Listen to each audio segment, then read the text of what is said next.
Aquest és el conte de les tres cabretes. Vet que una vegada que hi vivia en una muntanya tres cabretes, una cabreta petita, una cabreta mitjana i una cabreta gran. La cabreta petita tenia una barbeta petita i unes banyes petitetes.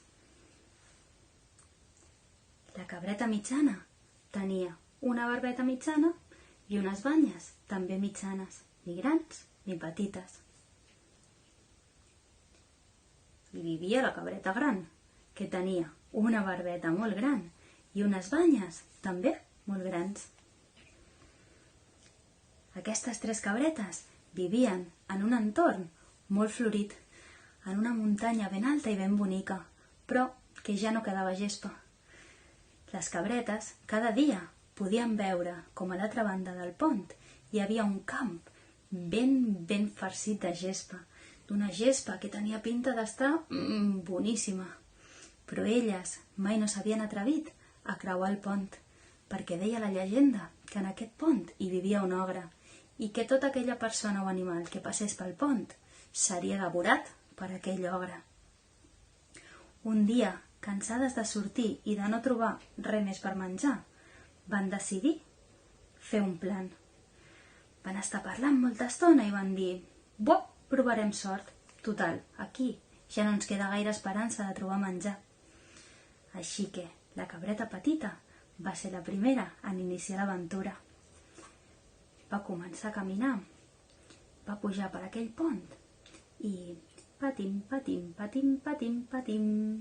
Quan estava a mig pont, les seves passes van ressonar per tot el bosc i va sortir l'ogre. Però què fas? Qui ets tu? Doncs sóc una cabreta petiteta i estic aquí perquè m'agradaria passar a l'altra banda perquè veig que hi ha molta gespa i jo aquí on visc ja no hi ha menjar i tinc molta gana i m'agradaria molt que em deixessis passar. Tu no has sentit que jo sóc l'ogre del pont i que tota persona que passa me la menjo? Doncs mira, sí que ho havia sentit, però saps què? Que és que jo, fixa't, sóc superpetiteta, si és que no et surt a compte menjar-me.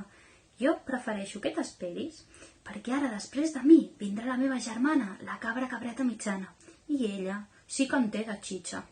Ja veuràs, confia-hi. Mai m'havia passat això, o potser sí. M'esperaré, perquè segurament amb tu em quedaré amb gana. Molt bé, doncs vés al teu cau, i ja, quan ella torni a passar, ho farà cantant, així que l'escoltaràs i podràs venir a menjar-te-la. Molt bé, gràcies, que ho vagi molt bé. L'ogre va marxar al seu cau i la cabreta petita, patim, patim, patim, patim, patim, va arribar a la muntanya on hi havia tanta gespa per menjar que no se la podria ni acabar. La cabreta mitjana, en veure la seva germana i que havia aconseguit passar, va iniciar el seu camí. Patam, patam, patam, patam, patam, patam, patam, patam, patam, patam. Quan estava enmig del pont, l'ogre: t'he sentit cantar, i tu ets la cabreta mitjana, i a tu sí que et menjaré sencera. Ja ho sabia jo que passaria això, ogre, però saps què? Que és que darrere meu ve la cabreta gran, i ella, quines carns, té unes carns, que és que no hauràs de menjar més en tot un mes quasi. Ja veuràs, espera't, no malgastis energies amb mi, i quan vingui ella ja veuràs que no te'n penediràs. Està bé, em comença a apretar la gana, però puc esperar una miqueta més si val la pena. Bé, et deixo passar i m'amagaré. I quan vingui la teva germana, me la menjaré tota sencera. Molt bé, gràcies, adeu. L'ogre va tornar al seu cau i la cabreta mitjana, patam, patam, patam, patam, patam, patam, patam, va anar amb la seva germana a menjar d'aquella gespa tan bona.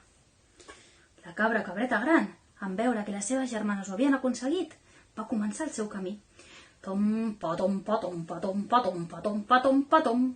Quan estava enmig del pont, tu ets la cabreta gran, a tu sí que et menjaré, mare meva. Amb tot aquest cos tindré per menjar tot un mes. Saps què? Saps què, Agram? Que a part de tenir tantes carns, tinc aquestes banyes tan llargues. I si no marxes d'aquí, et punxaré el cul i sortiràs volant. No t'atreviràs, jo sóc el gran ogre, mai ningú s'ha atrevit a fer-me una cosa així. Que no? Fixa't. L'ogre va sortir volant i la cabreta gran, patom,